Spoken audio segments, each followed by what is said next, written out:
That seat is for my real daughter. Get out.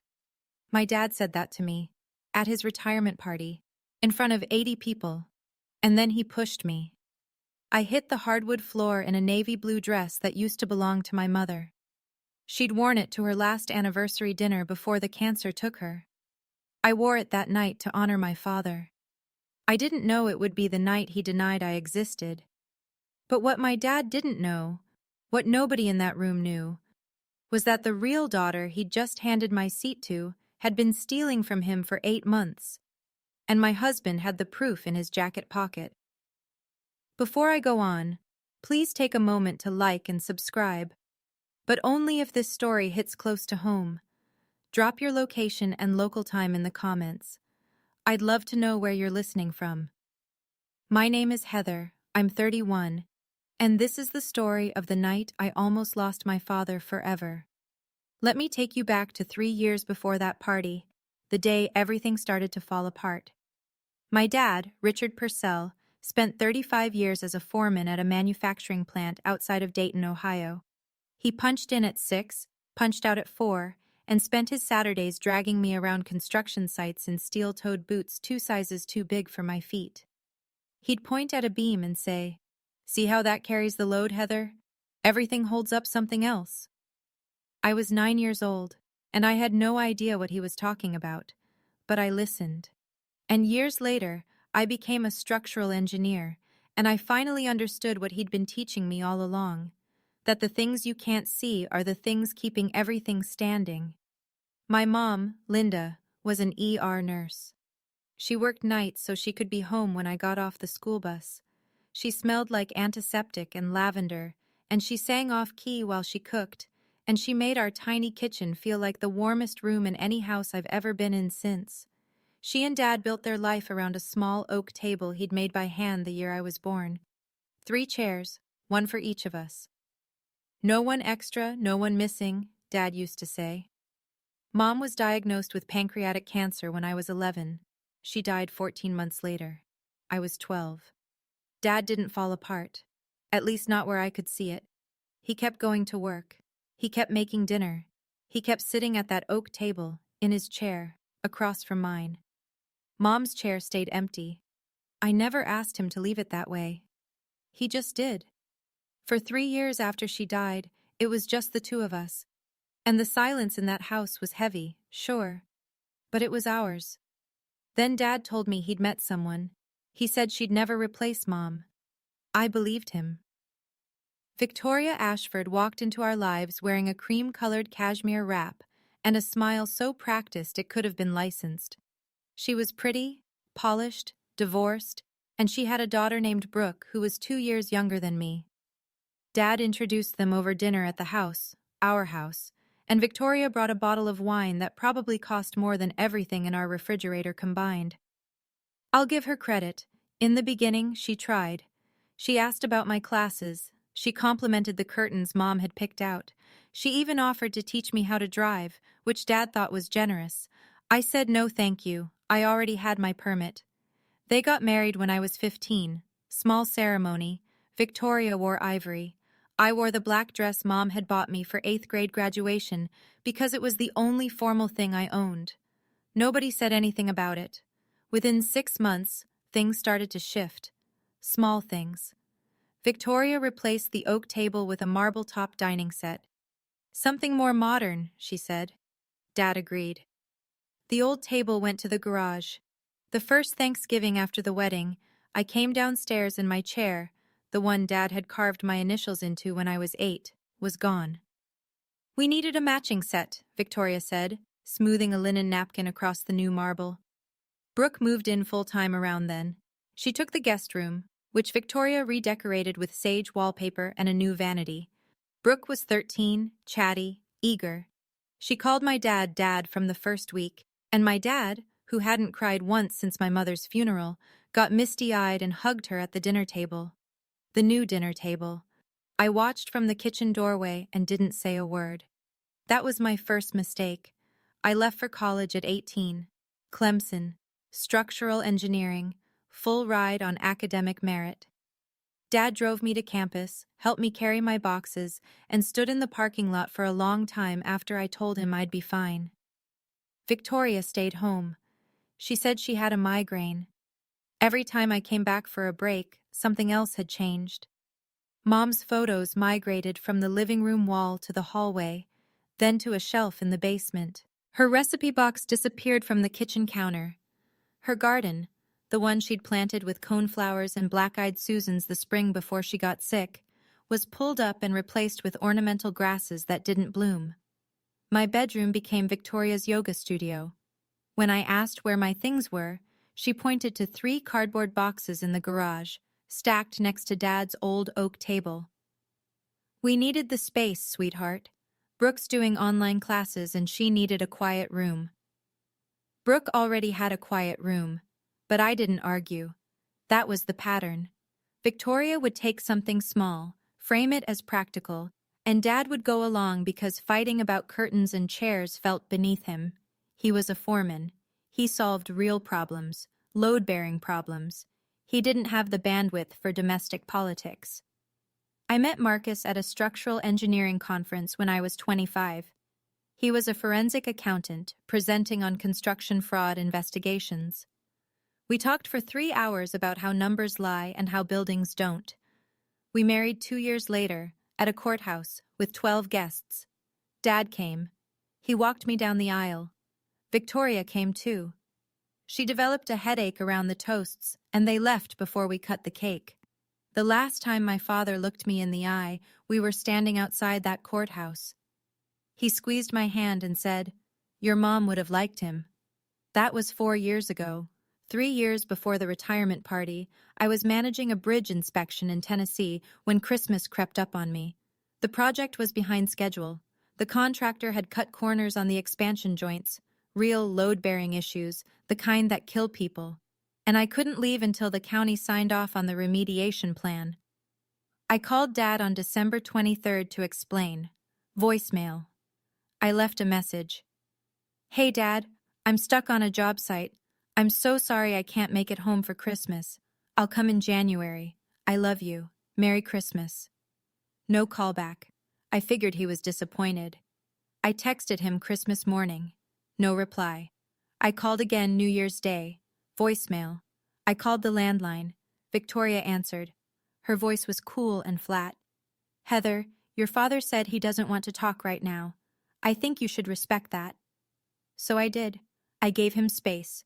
I called again the next week, and the week after that, and every week for the next 3 years. 147 calls, 42 texts, not a single response. I never stopped trying. But I also never drove to the house and demanded answers. Twice I tried. Victoria met me at the door both times, arms crossed, same line. "He doesn't want to see you, Heather. Please stop making this harder than it has to be." I could have pushed past her. I could have caused a scene. But something in me wouldn't beg. If my father wanted to cut me out, I'd let him. It would wreck me, but I'd let him. That was my pride talking. And Victoria knew exactly how to use it. 8 weeks before the retirement party, Marcus got a phone call from a number he didn't recognize. A woman's voice, older, careful. "Is this Marcus Purcell? I'm Donna Webb. I work in benefits administration at your father-in-law's company. I need to talk to you about some paperwork." Marcus didn't tell me. Not yet. The invitation arrived in my work email, not from Victoria, not from Dad, but from the company's event coordinator, a mass email to every employee's family contacts. "You are cordially invited to celebrate the retirement of Richard Purcell, 35 years of dedicated service, Willowbrook Country Club, Saturday 6 p.m., black tie optional." I stared at that email for 20 minutes. Marcus came into the kitchen, saw the screen, and sat down across from me. "You should go," he said. "He hasn't spoken to me in 3 years." "Which is exactly why you should go. This might be the only chance to see him in a room full of people." Something in the way Marcus said it, a room full of people, struck me as deliberate. But I didn't press him on it. I was too busy deciding what to wear. I chose the navy blue dress, Mom's dress. She'd worn it to her 20th wedding anniversary dinner, the last one before her diagnosis. It was simple. Boat neck, three-quarter sleeves, hem just below the knee. I'd had it taken in at the waist, but the fabric was still hers. The silk still carried the faintest smell of her perfume if I buried my face in the shoulder. I wore it for Dad, because Mom couldn't be there, and I wanted some part of her in the room. Marcus drove. Willowbrook Country Club sat at the end of a long private drive. Stone columns, golf course stretching into the dusk, valet parking. Inside, crystal chandeliers, linen tablecloths, a podium with a mounted photograph of Dad shaking hands with the company's CEO. Everything gleaming and expensive and staged. I found the seating chart near the entrance. My eyes scanned the head table. Richard Purcell, Victoria Purcell, Brooke Ashford. 3 senior colleagues. My name wasn't anywhere. Aunt Janet had been placed at the farthest table from the front, near the kitchen doors. I should have turned around right there. But I'd spent 3 years wondering whether my father still remembered my name. I needed to hear it from him, even if the answer destroyed me. Victoria met us just inside the foyer.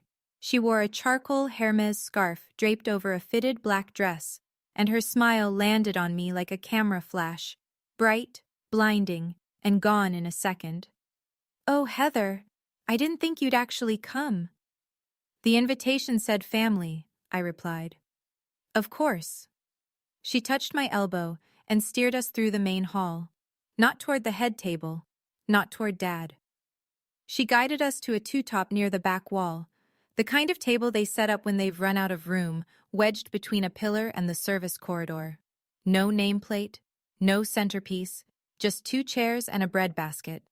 I sat down. Marcus sat across from me. Neither of us touched the bread. From there I could see my father. He was already seated at the head table, a Cartier watch catching the light on his wrist, a gift from Victoria for their 10th anniversary. Brooke sat at his right side, leaning into him, her hand resting on his arm. She wore a blush-colored cocktail dress and a Tiffany pendant, and her hair fell in perfect curls like she'd come straight from a salon. She looked like a daughter. She looked like she belonged. Dad glanced in my direction. For 1 second, our eyes met across the room. I waited for something. Recognition, guilt, confusion, anything. He turned away. Back to Brooke. Back to the table where my name didn't exist. A hand squeezed my shoulder. Aunt Janet.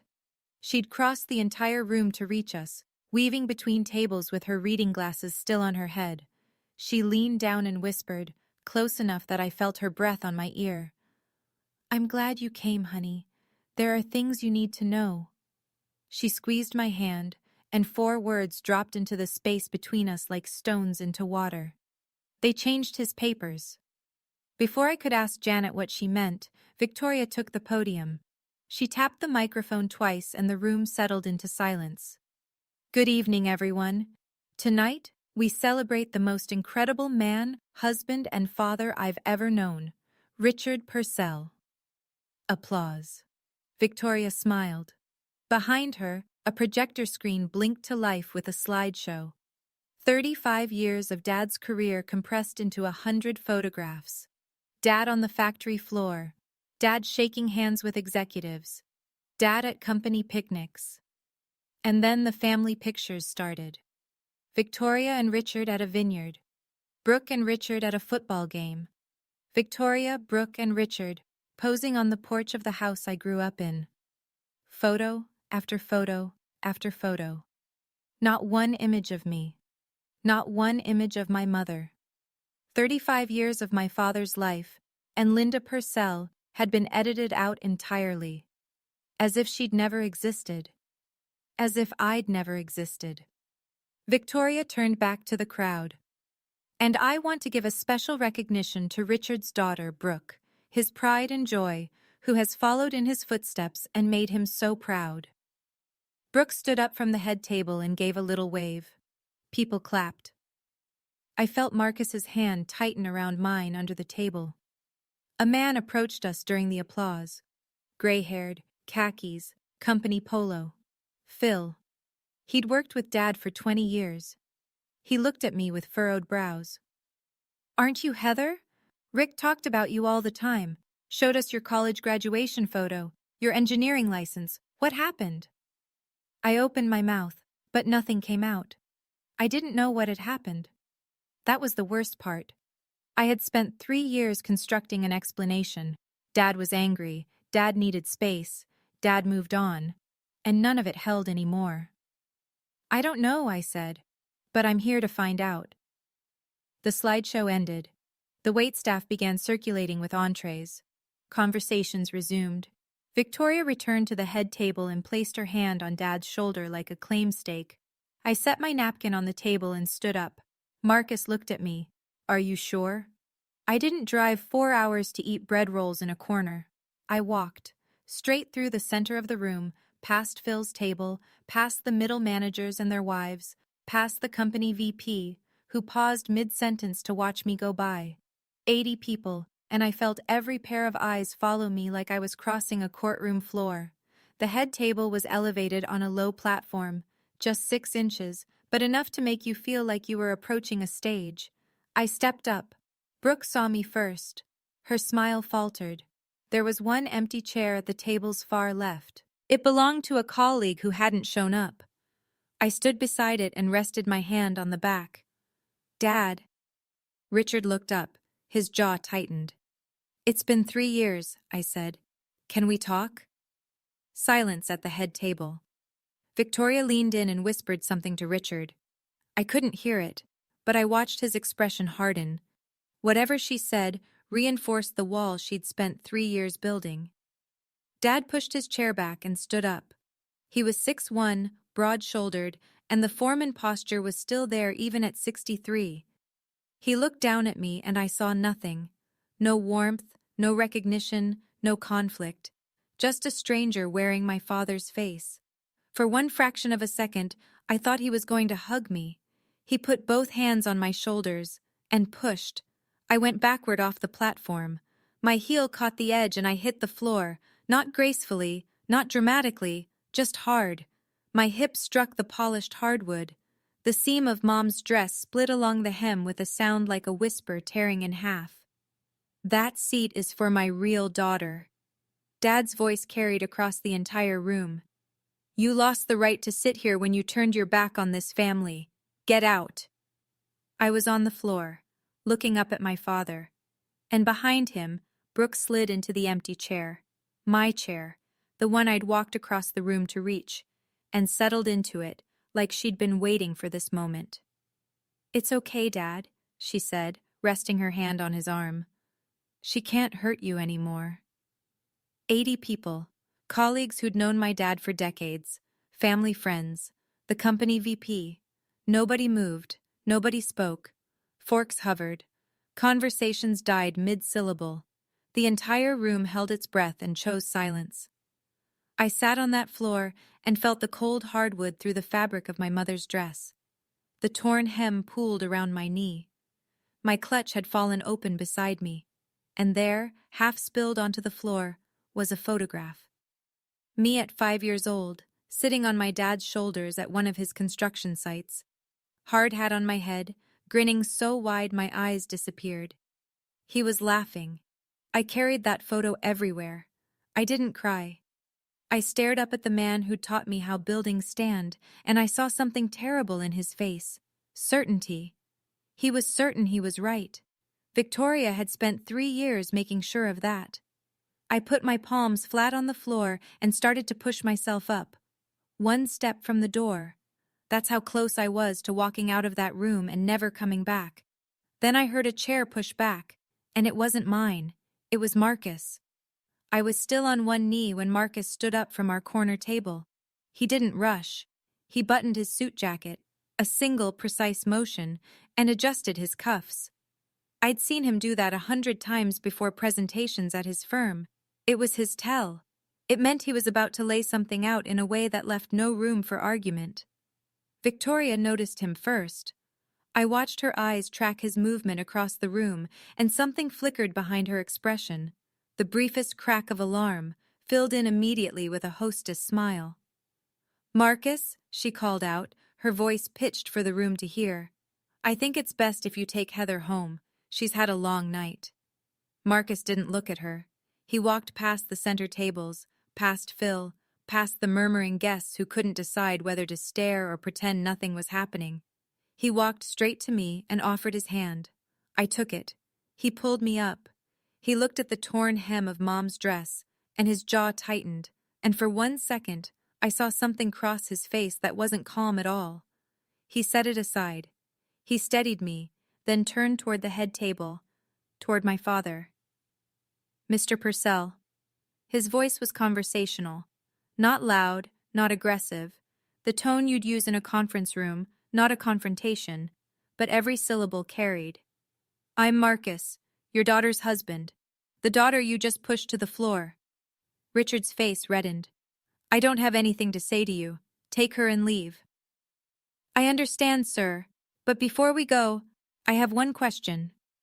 Marcus paused. When was the last time you personally picked up your phone and checked your messages?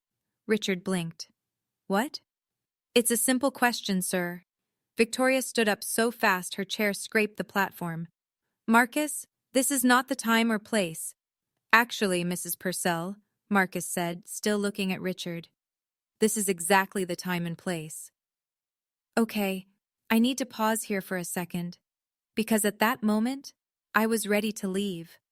I was ready to let my father have the life Victoria had built around him.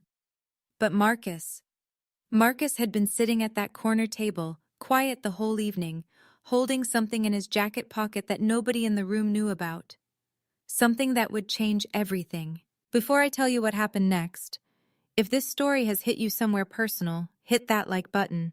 And if you've ever had someone stand up for you when nobody else would, tell me about it in the comments. Now let me tell you what Marcus did. While Marcus stood at the head table, Victoria's recovery was almost beautiful in its precision. She turned to the room, palms open, voice warm and apologetic, the gracious hostess managing an unfortunate scene. Everyone, I'm so sorry about this disruption. Please, enjoy your dinners. This is Richard's night. She placed her hand on Dad's shoulder and leaned down. The table microphone caught her whisper. See? I told you she only comes around when she wants something. Dad nodded, but his hand was gripping his napkin hard enough to whiten his knuckles. He'd just shoved his daughter in front of every colleague he'd ever respected. I could see the adrenaline draining out of him, leaving behind something that looked a lot like doubt. Brooke filled the silence. She leaned into Richard and said, loudly enough for the surrounding tables, I'm here, Dad. I'll always be here. She rubbed his arm, and a few guests offered sympathetic smiles in their direction, the dutiful daughter comforting the beleaguered father. The narrative was holding. From her seat near the back, Donna Webb, a silver-haired woman I'd never met, watched the entire scene with an expression I couldn't read at the time. She caught Marcus's eye across the room and gave a small, deliberate nod.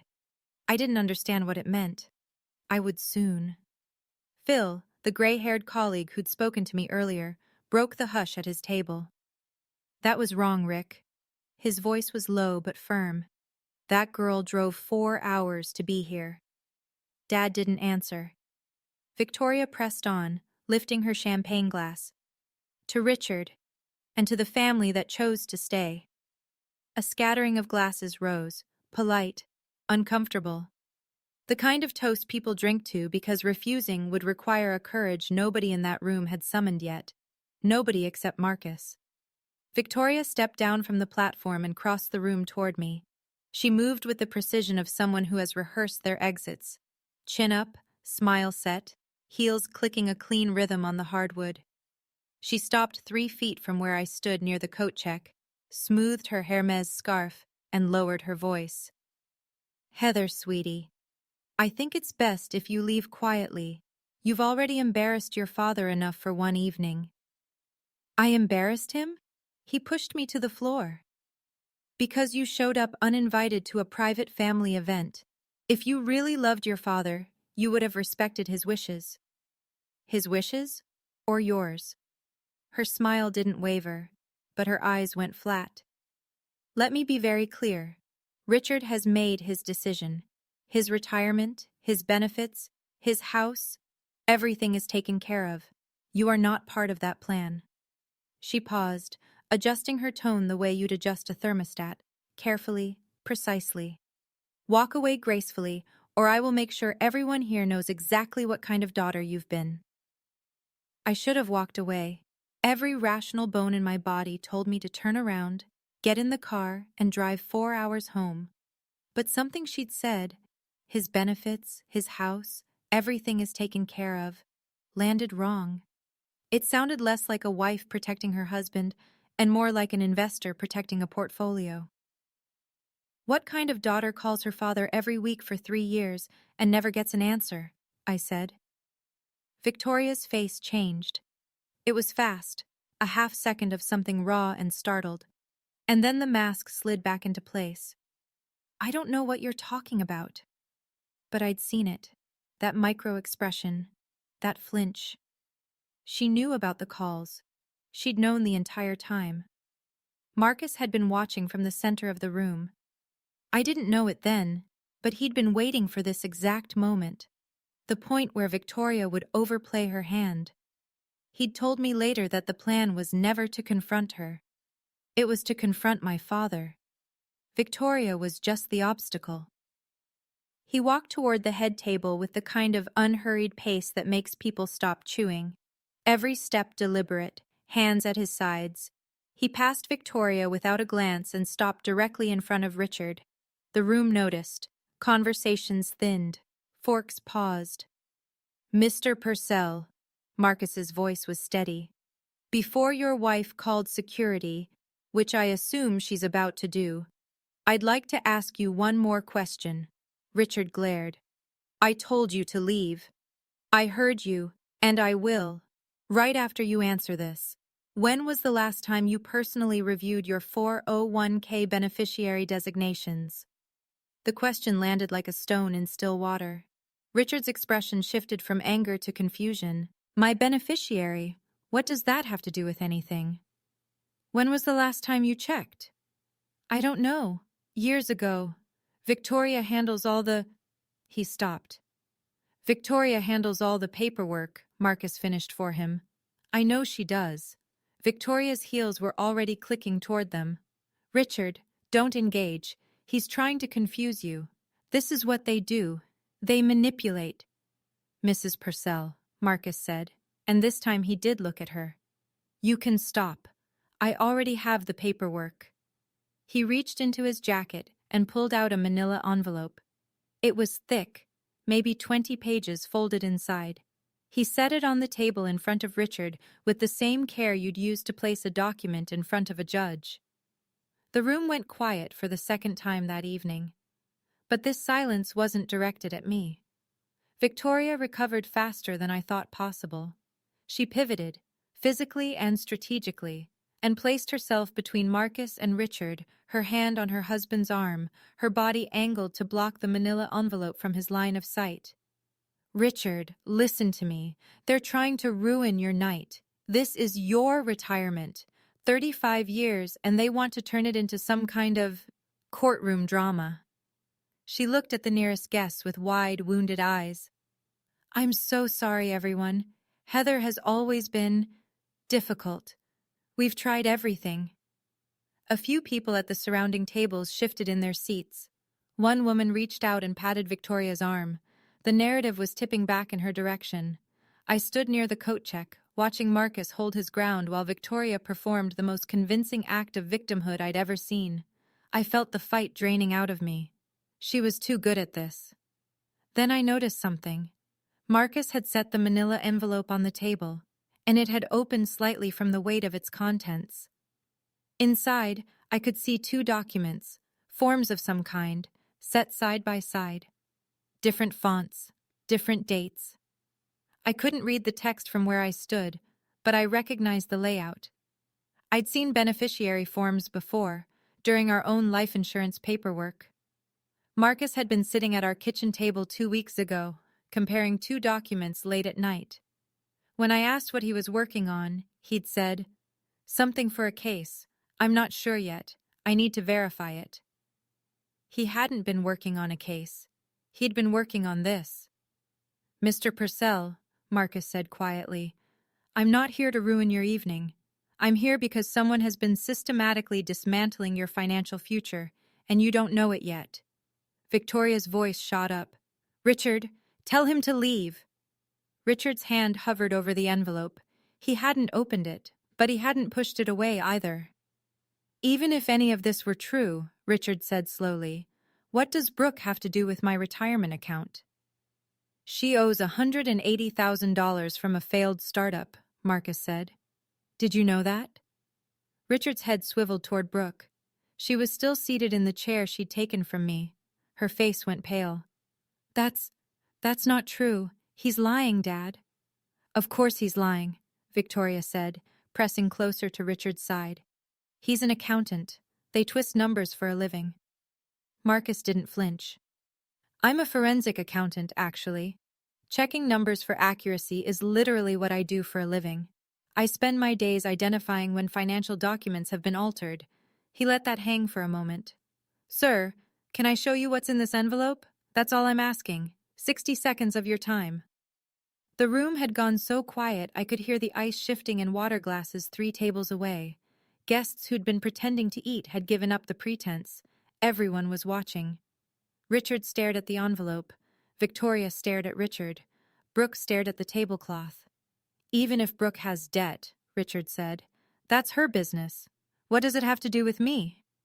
8 months ago, Marcus said, someone submitted a change of beneficiary form on your 401k retirement account and your pension. The original form named Heather as your primary beneficiary at 50%. The new form names Brooke Ashford as sole beneficiary, 100%. Richard's mouth opened, then closed, then opened again. That's impossible. I never signed any. I know you didn't, sir. Marcus opened the envelope and placed 2 forms on the white linen tablecloth, side by side. That's exactly the problem. Richard looked down at the papers. His face changed, slowly, like a man watching a house he built start to tilt on its foundation. The form on the left was dated 12 years ago. Beneficiary: Heather Purcell, 50%. Estate of Linda Purcell, 50%. The signature at the bottom was Richard's. The looping R, the heavy downstroke on the P, all of it unmistakable to anyone who'd watched him sign permission slips and birthday cards for 30 years. The form on the right was dated 8 months ago. Beneficiary: Brooke Ashford, 100%. And the signature. Richard picked up the second form. He held it close to his face, then pulled it back. His lips moved like he was sounding out letters. This isn't my signature. The R is wrong. I always loop the R. This is straight. I've never written my R like that. I know, Marcus said. Victoria stepped forward. Richard, those documents are fabricated. Marcus printed them himself. You can't possibly... I've seen my own handwriting for 63 years, Victoria. His voice was different now, stripped of the anger he'd carried all evening, replaced by something thinner. Bewilderment. This is not my name. Brooke scraped her chair back and stood. Dad, they're setting us up. This is what Heather does. She manipulates. Sit down, Brooke. Richard didn't raise his voice. He didn't need to. He was still looking at the second form, turning it over in his hands like a man discovering termites in a beam he'd assumed was solid. Victoria tried one more angle. She softened her voice, almost tender. Richard, you signed those papers yourself. You just don't remember because you've been stressed about the transition. Retirement is overwhelming, honey. My mind is fine. He set the form down, looked at Marcus, looked at Victoria, looked across the room at me, still standing near the coat check, still wearing my mother's torn dress. Then a chair pushed back from a table in the far corner of the room. Donna Webb rose to her feet. Donna Webb was 58 years old and had worked in benefits administration at Dad's company for 22 years. She was the kind of woman who wore sensible flats and reading glasses on a beaded chain, and she carried a leather folio everywhere because she believed in paper trails the way some people believe in prayer. She'd processed every benefits enrollment, every insurance claim, and every retirement form Richard Purcell had filed since he was 39 years old. She crossed the room without hurrying. "Excuse me," she said. "I think I need to add some context here." Victoria turned on her. "Donna, this is a private family matter. It has nothing to do with—" "Ma'am, I've been Mr. Purcell's benefits coordinator for 22 years.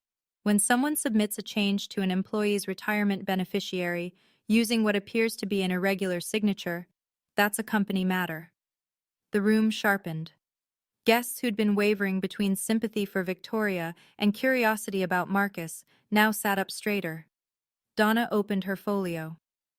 8 months ago, a change of beneficiary form was submitted for Mr. Purcell's 401k and pension accounts. It arrived via email, which is unusual because in 22 years, Mr. Purcell has never once submitted paperwork electronically. He always came to my office in person. Richard nodded slowly. "That's right. I always came to you, Donna." "I flagged the discrepancy with HR 2 months ago," Donna continued. "The signature didn't match our records, and the email it was sent from was a personal Gmail account, not Mr. Purcell's company email." She paused. "I reached out to Marcus because he's listed as Heather's emergency contact and next of kin. I thought the family should know." Victoria's voice went thin. "You had no right." "I had every obligation," Donna said calmly. "I've watched this man build his retirement for 30 years. I wasn't going to watch someone dismantle it with a forged signature." Marcus reached into the envelope again.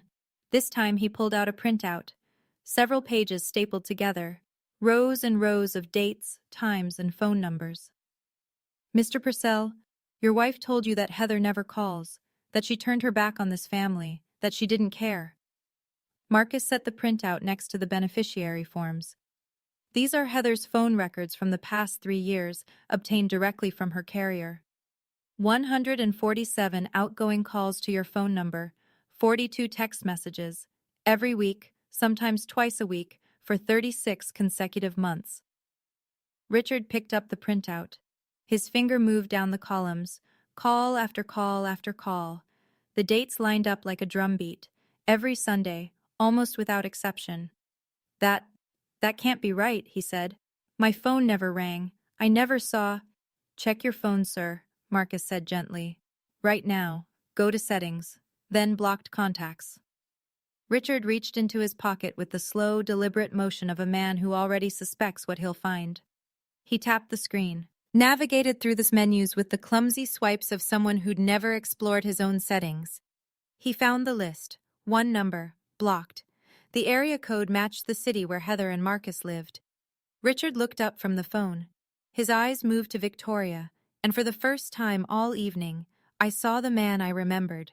The foreman who didn't tolerate sloppy work, who could spot a cracked weld from 30 feet away. The man who trusted what was in front of him over what anyone told him. "You blocked her." His voice was barely above a whisper. "You blocked my daughter." Victoria opened her mouth. Nothing came out. 147 calls. Richard's hands were shaking. "She called me every single week. And you stood in this house and told me she didn't care." "I didn't say a word. I didn't need to. 147 calls said everything I never could." Victoria's mask didn't slip this time. It shattered. She dropped the Wounded Wife Act, and the Gracious Hostess Act, and the I'm Just Protecting This Family Act, and what came through was raw, cornered fury. "Fine. Yes. I blocked her number. Because Heather was toxic, Richard. She was trying to control you. She was trying to control you. She was trying to turn you against me and Brooke, and I was protecting this family from—" "She was my daughter." Richard's voice broke on the word. Not a shout. Something worse. A crack running through concrete. Victoria charged forward. "She was a grown woman who refused to accept that you had a new life. Every time she called, you got confused. You got sad. You started asking questions about Linda, about the old house, about things I'd spent years helping you move past. Helping me move past my dead wife? Helping you heal? Brooke tried to intervene. Mom, stop. Just stop. Victoria wheeled on her own daughter with a ferocity that made Brooke flinch. Don't you dare. Everything I did, every single thing, was for you. Because your father left us with nothing, and I had to make sure that… She caught herself. But the sentence was already out there, hanging in the air like smoke. Richard stared at her. Had to make sure that what, Victoria? That Brooke would be taken care of. Victoria's voice dropped. The fight went out of her as quickly as it had ignited. Brooke's father abandoned us. He left us with debt and nothing else. And Brooke's company failed, and she owes more than she'll ever… I had to think about her future. I had to. So you stole mine, Richard said quietly. I redirected it. For our family. Our family.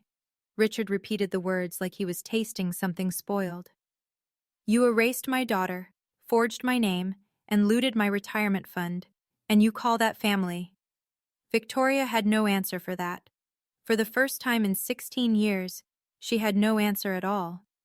Aunt Janet stood up from the back of the room. She didn't rush, didn't raise her voice. She just walked to the center of the room and faced her brother with the steady expression of a woman who'd been waiting a very long time to say what came next. Richard, I've been trying to tell you this for years.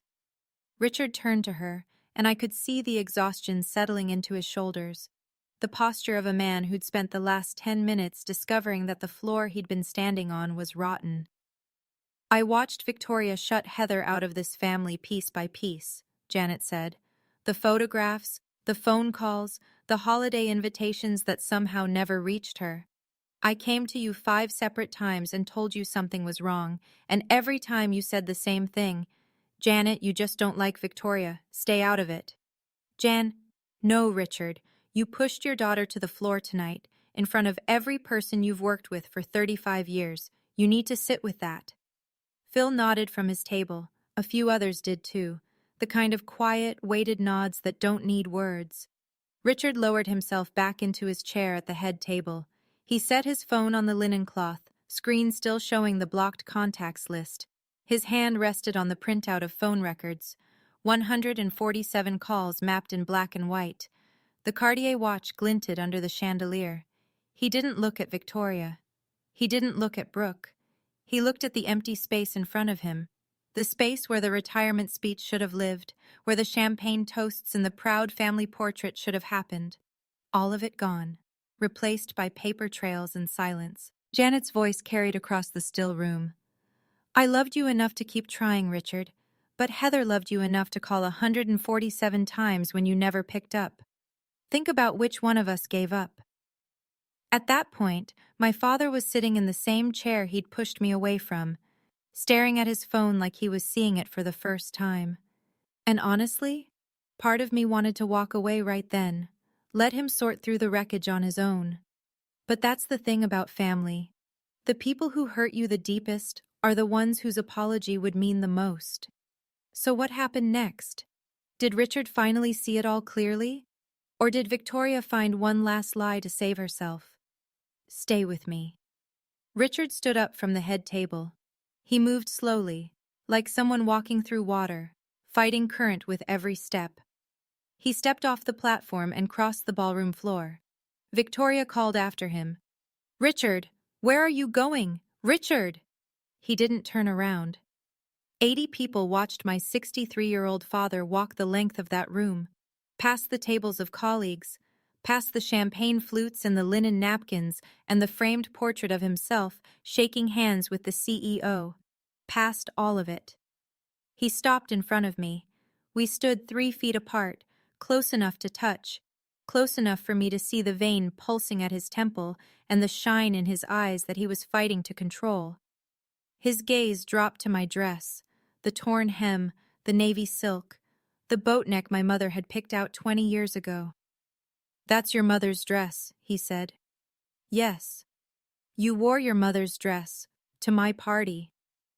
I wore it for you, Dad, because Mom would have wanted to be here tonight. Something broke behind his face, not all at once, not a clean fracture, more like a dam that had been leaking for years, finally giving way at the center. He looked down at his own hands, the same hands that had pushed me to that floor 20 minutes earlier. "I pushed you," he said. "Yes." "In front of everyone." "Yes." He looked at the Cartier watch on his wrist. Then he looked at me. And whatever Victoria had spent 3 years whispering into his ear, "Heather doesn't care. Heather chose to leave. Heather isn't your family anymore." I watched all of it drain out of his expression like water through a cracked foundation. He opened his mouth, and for the first time in 3 years, the words that came out were his own. "Heather, I—" He stopped, swallowed, tried again. "I don't know how to say this." I waited. I didn't help him find the words. That might sound cold, but I'd spent 3 years calling a phone that never rang. I wasn't going to make this easy. He owed me the effort of finding the right words himself. "I believed everything she told me," he said. "Every word. Because it was easier than admitting I was losing you, and I didn't know how to stop it." He paused. "After your mother died, I didn't know how to be a father on my own. Victoria made it simple. She handled everything. And I let her, because handling things myself meant facing how badly I was failing at all of it." He turned back toward the room. 80 faces stared back at him. "I owe my daughter an apology," he said, loud enough for the back tables. "Not just for tonight, for 3 years. I let someone convince me that the one person who never stopped reaching out to me had given up on me. That's on me. Victoria lied. But I chose to believe her, because the lie was more comfortable than the truth." He faced me again. "I'm sorry. I'm sorry I pushed you. I'm sorry I didn't answer your calls. I'm sorry I let them take your mother's pictures off the wall." My throat was tight. My eyes burned. But I didn't collapse into him. I didn't throw my arms around his neck and tell him everything was fine. "I accept your apology, Dad. But accepting an apology and trusting you again are two very different things. We have a long way to go." He nodded, slowly. "I know." "Good. Then this is where we start, not where we finish." He nodded again, and the smallest thing shifted, like a load recentering on a beam that had been off balance for years. Victoria was not finished. She marched across the floor with the rigid posture of a woman whose entire architecture was collapsing and who refused to acknowledge gravity. She positioned herself between Richard and me and addressed the room. "Can't anyone see what's happening? Marcus and Heather planned this entire spectacle. They came here tonight to humiliate Richard at his own retirement. This is coordinated. This is an attack." Richard spoke without turning to face her. "No, Victoria. The only person who planned anything at this party was you, the seating chart, the slideshow with no pictures of Heather, no pictures of Linda. You choreographed everything tonight to make sure my daughter felt invisible. And it worked. Until it didn't." Victoria pivoted to the guests. She scanned the room for allies, for one sympathetic face, for anyone who would corroborate the narrative she'd maintained for 16 years. What she found instead were averted gazes and tight jaws and hands wrapped around water glasses. Phil spoke up. "Ma'am, the man just showed us a forged signature. Sit down." Victoria turned to Brooke, the last person left in her corner. Brooke was standing at the edge of the platform, clutching her small handbag with both hands, her face drained of color. "Brooke, tell them. Tell them this is all a misunderstanding." Brooke's mouth opened, closed. She looked at Richard. She looked at the beneficiary forms still spread on the linen tablecloth. She looked at me, standing in my mother's torn dress. "Mom," Brooke said quietly, "it's over." Something in Victoria's expression went hollow. The fight left her face like air leaving a tire. Not dramatically, not with a bang, just a slow, steady deflation. "It is not over," she whispered. But she was the only person in the room who still believed that. Brooke gathered her things from the head table. She moved mechanically. Clutch, phone, the cashmere wrap Victoria had draped over her chair. She didn't look at the beneficiary forms. She didn't look at the blocked contacts list still glowing on Richard's phone. She walked off the platform and headed for the door, but she stopped in front of me. "I didn't know about the signature," she said. Her voice was thin. "I swear to you, Heather, I didn't know she forged his name." "But you knew about the phone," I said. "You knew I was calling. You knew I was being blocked." Brooke didn't answer right away, and that silence, 3 seconds, maybe 4, carried more honesty than anything Victoria had said all evening. "I wanted a dad," Brooke finally said. Her eyes were wet. "My real father left when I was 6, moved to Portland with his girlfriend and never looked back. Richard was the first person who ever," her voice cracked. "He made me feel like I mattered." I understood that. I understood it completely. And understanding it didn't make me less angry, but it made my anger more precise. "I understand wanting a father, Brooke, but you don't get one by erasing someone else's daughter." She held my gaze for a long moment, then she nodded, a small, tight movement, and walked toward the exit. Victoria called after her, sharp and desperate. "Brooke! Brooke!" Brooke pushed through the double doors and didn't look back. Around the room, a shift was happening, the slow, collective exhale of 80 people processing what they'd just witnessed. A few of Richard's colleagues stood up and drifted toward him. Handshakes, quiet words. Donna moved to Marcus's side and nodded once, the kind of nod that meant the job is done. I didn't hate Brooke. I hated what she'd allowed to happen. There's a difference, and it was one she'd have to sort out on her own. Victoria stood alone at the head table. The chair beside her was empty, Brooke's seat. The chair on the other side was empty, Richard's. The linen tablecloth still held the 2 beneficiary forms, the phone records, the remains of a celebration that had turned into something else entirely. Richard faced her from across the room. "Victoria, I think you should go home." "This is my party too, Richard." "No, this was supposed to be my retirement, 35 years of my life, and you turned it into a stage for your scheme. Go home, we'll talk tomorrow, with a lawyer present." Victoria picked up her clutch, a Chanel bag, black quilted leather with gold hardware. She adjusted the Hermes scarf around her neck. She drew herself up to her full height and surveyed the room one last time. 80 people who'd spent the evening watching her performance unravel, stitch by stitch. She walked toward the exit. Her heels struck the hardwood in a slow, measured rhythm, the only sound in the entire ballroom. At the door, she stopped and turned back. She looked directly at me. Not at Richard, not at Marcus. At me. There was no pretense left. No warmth, no strategy, no practiced grief. Just fury. Pure, unfiltered, 16 years in the making fury. I looked back at her. I didn't flinch. I didn't speak. After 3 years of silence, I'd gotten very good at it. The door closed behind her. The room released a breath it had been holding for an hour. Conversations stirred, tentative and low. Glasses clinked. Someone laughed nervously. The world began to rotate again. Richard stood at the center of the room, looking at the empty head table, at the empty chairs. Then he looked at me. "That seat was always yours, Heather. I just forgot." He didn't offer me the chair. He pulled it out for me. And for the first time in 3 years, I sat next to my father. The rest of the party dissolved slowly. Guests said their goodbyes. Some shook Richard's hand and didn't mention what had happened, which was its own kind of acknowledgement. Others, Phil, a few of the older supervisors, clasped his arm and said things like, "You've still got people who care about you, Rick." Richard nodded at each one, but his eyes kept drifting back to the 2 forms on the table, as if staring at them long enough might undo what they represented. After the last guests filed out, Donna approached us. She'd waited deliberately. She was a woman who understood the difference between urgency and timing. "Mr. Purcell," she said, "given what was presented tonight, I'll need to file a formal report with HR and legal first thing Monday morning.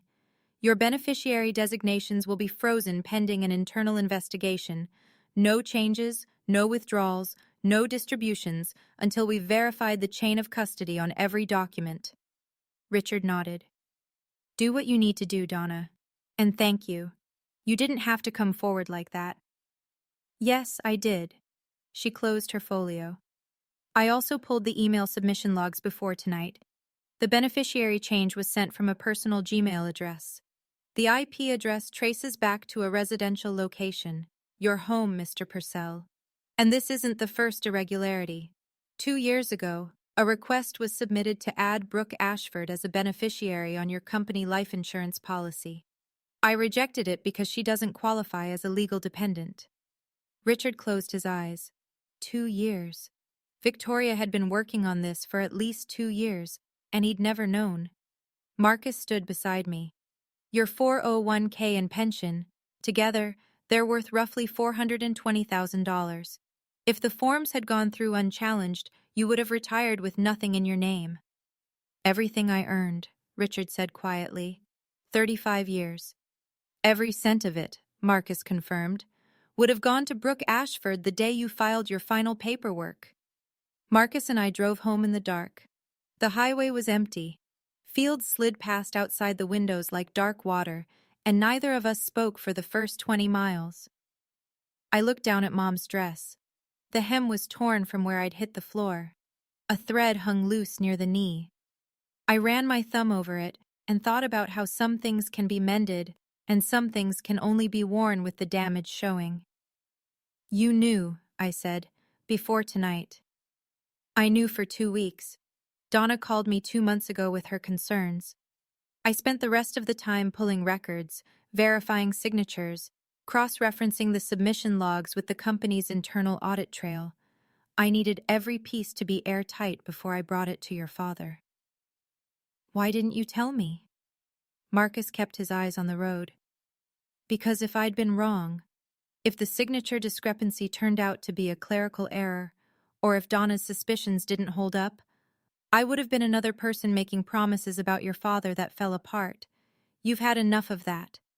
I wasn't going to give you hope I couldn't back up with documentation. I understood. That was Marcus. He didn't deal in feelings. He dealt in verified facts. And he'd loved me enough to wait until the facts were solid. There's one more thing, he said. When I was going through the phone records, I found something.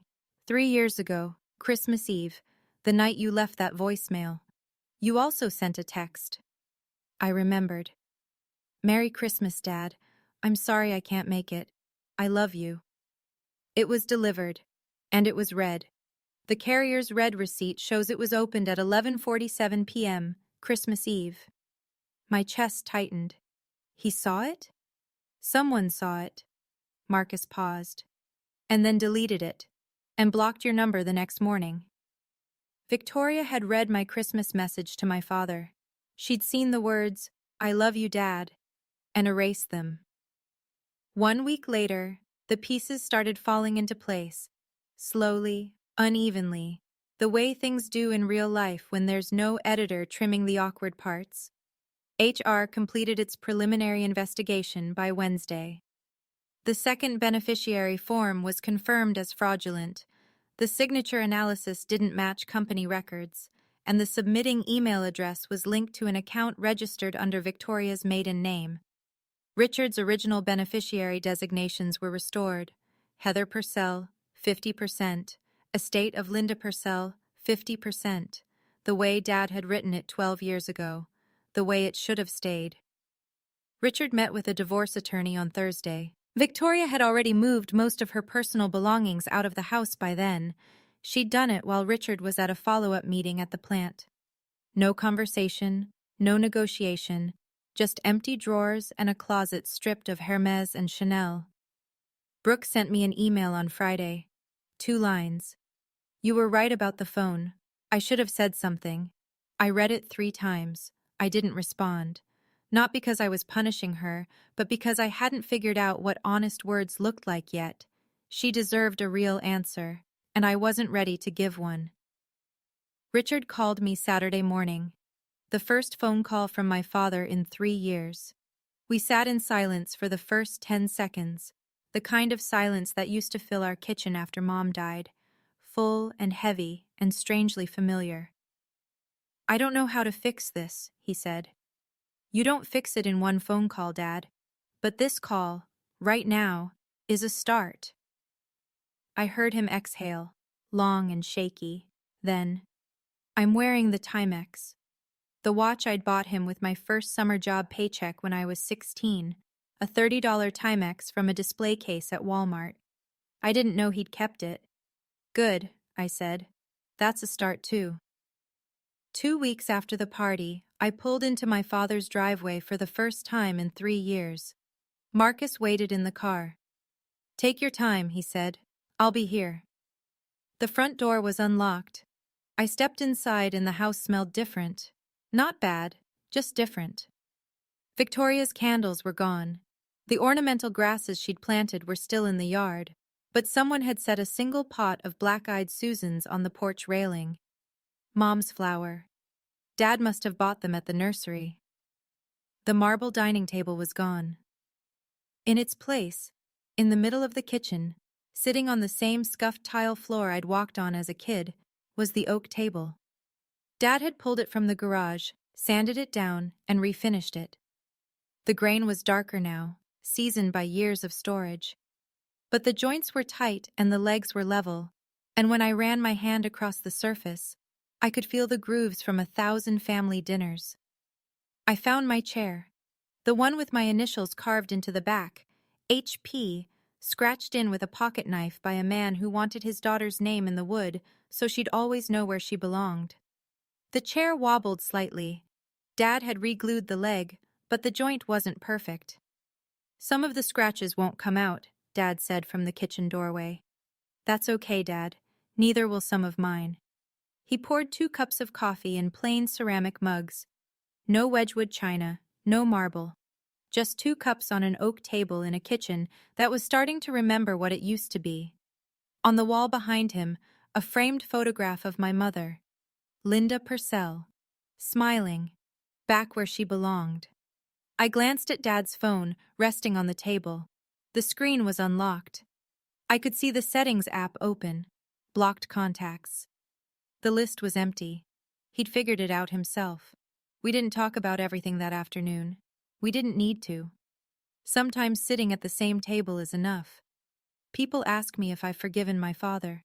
The honest answer is that forgiveness isn't a switch I flipped. It's more like physical therapy, repetitive, uncomfortable, and measured in millimeters instead of miles. Some days I wake up and I'm fine.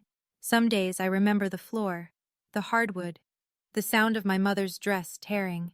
And I have to decide all over again whether I'm going to carry that or set it down. I'm working on it, every day. Here's what I've learned. And I'm telling you this not as advice, but as something I had to figure out the hard way. Forgiving someone doesn't mean you pretend it didn't happen. It means you stop letting their worst moment dictate every moment that comes after. My father pushed me. He called me not his real daughter in front of 80 people. Those things happened, and they'll always have happened. But they're not the entire story. They're the chapter that almost ended us, but didn't. Victoria. I don't hate her. I've tried to, and I can't sustain it. She was a woman who watched her first husband abandon her and her daughter, and she swore she'd never let that happen again. Her method was wrong. Her execution was criminal. But the fear underneath it, the fear of being left with nothing, I understand that fear. I just refuse to let it excuse what she did. Marcus didn't save me that night. I want to be clear about that. He gave me the truth. Donna gave him the paperwork. Janet gave Richard the mirror. But I saved myself by choosing to show up at that party, in my mother's dress, after 3 years of silence. I could have stayed home. I almost did. My biggest weakness was my pride. I was so determined not to beg for my father's attention that I let 3 years pass without fighting for him. Pride kept my dignity intact, sure, but it also kept me away from the truth. 1 month after the party, Dad and I went to lunch, just the 2 of us. No Marcus, no Janet, no buffer. A diner on Route 35, the same one he used to take me to on Saturday mornings before we'd drive out to whatever construction site he was supervising that week. Red vinyl booths, laminated menus, coffee in ceramic mugs with the diner's logo wearing off. He was wearing the Timex, The crystal was scratched. The leather band was cracked at the edges and held together with a replacement pin I could tell he'd bought at a hardware store. But the second hand still ticked. "You kept it," I said. "It was in my dresser drawer, under the Cartier box." He turned the watch over in his hand. I think I always knew which one meant more. We ordered the same thing, 2 fried egg sandwiches and black coffee, the way we used to when I was 10, and pretending to like coffee because he drank it. We talked about small things, the weather, a new bridge project I was consulting on in Virginia, his plans for retirement, actual plans now, not the ones Victoria had engineered. He wanted to build furniture again, maybe refinish the porch. He didn't mention Victoria. I didn't push. Near the end of the meal, he set down his fork and looked at me with the focused attention of a man who'd spent a month rehearsing a sentence. "Your mom would have been proud of you, Heather." "She would have been proud of you too, Dad, for waking up." He nodded, picked up his coffee, took a sip, and we sat there in a vinyl booth in a diner that hadn't been renovated since the 90s, drinking bad coffee, and it was the best meal I'd had in years. The most expensive watch in the world can't buy back the time you've wasted, but a $30 Timex can remind you to stop wasting what's left. Here's where everyone ended up. Victoria. The divorce finalized 4 months later. Under Ohio law, assets obtained through fraud aren't subject to equitable division, so she received no portion of Richard's retirement fund. The company's legal team referred the forged beneficiary form to local authorities. Whether charges would be filed was still pending when I recorded this. Victoria moved in with her sister in Columbus. I haven't spoken to her since the party, and I don't plan to. Brooke. She's paying down her startup debt on a structured repayment plan. No safety net from Richard, no redirected pension, no shortcuts. She sent me a second email about 2 months after the first. It was longer. She didn't ask for forgiveness. She described what it was like growing up without a father, and how that loneliness made her willing to look the other way when her mother crossed lines. I read it. I still haven't replied. I'm not sure I will. But I kept it. Donna Webb. She retired the same quarter as Richard. HR gave her a commendation for identifying the beneficiary irregularity. The official language was exemplary diligence in protecting employee retirement assets. She and Dad still talk. She sends him articles about 401k management that he pretends to read. Richard. My dad joined a support group for people who've experienced financial manipulation by family members. He goes every other Tuesday. He's also learning how to use his smartphone, really use it. He can check his blocked contacts list, read his own text messages, and even video call. He's terrible at it. The camera's always pointed at his forehead. I don't correct him. Marcus. Still a forensic accountant. Still checks every number twice. Still the steadiest person I've ever met. And the oak table in Dad's kitchen has 4 chairs now. Richard, Heather, Marcus, Janet. Not 3, not 5. Just enough for the people who chose to stay, not the ones who stayed to take. If you're listening to this and you recognize something, the silence, the blocked calls, the seat that was taken away from you, I want you to know something. You're not invisible. You were just in a room full of people who chose not to look. Don't wait 3 years like I did. Don't let your pride or your self-respect harden into an excuse to stop reaching for the people who matter. I told myself I was being strong by not begging. I told myself I was preserving my dignity. What I was really doing was giving Victoria 3 uncontested years to rewrite my father's reality. My silence didn't protect me. It protected her. But I'll say this too, because it's just as important. Don't fight for people who've shown you they don't deserve the fight. Know the difference. There's a line between loyalty and self-destruction, and you're the only person who can draw it. My father made a terrible mistake. He made it because a woman lied to him every day for 3 years, and he was too exhausted and too afraid of being alone to question it. That doesn't excuse him, but it explains him. And sometimes understanding why someone hurt you is the first step toward deciding whether they've earned another chance. I didn't get a perfect ending. I got a starting point. A kitchen table with 4 chairs and a pot of black-eyed Susans on the porch. A father who answers his phone now. A husband who fights with paperwork instead of fists. An aunt who never stopped knocking on the door. My name is Heather Purcell. I'm 31 years old. I'm a structural engineer, and I build things that are designed to stand, even when the ground shakes beneath them. On Dad's oak table, next to the framed photo of Mom, there's a snapshot of me at 5 years old, sitting on his shoulders at one of his construction sites, wearing a hard hat 3 sizes too big, grinning so wide my eyes disappear. He's laughing. I carry that photo everywhere. Now it stays on the table, right where it belongs. That's the end of my story. But before you go, I want to ask you something.